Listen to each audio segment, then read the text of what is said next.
anul 1904, Constantin Brâncuș pleacă din România. El pornește pe jos spre Paris, oprindu-se pentru perioade mai lungi la Budapesta și la Viena. În 30 septembrie 1898, Brâncuș se înscrie la Școala Națională de Arte Frumoase din București. Debutează în cadrul expoziției regionale de la Craiova și lucrarea lui se bucură de laudele tuturor.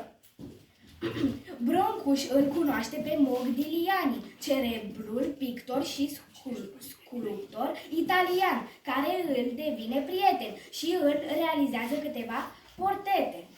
În data de 16 martie 1957, Constantin Brâncuș se stinge din viață la ora 2 dimineața, iar în 19 martie este înmormântat la cimitirul Montparnasse din Paris.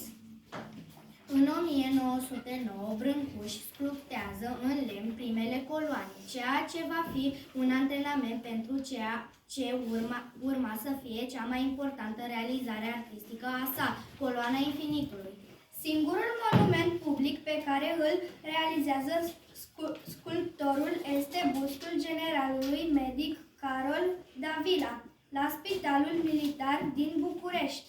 A fost un sculptor român de excepție, cu contribuții constante în sculptura contemporană. A fost ales membru postum al Academiei Române.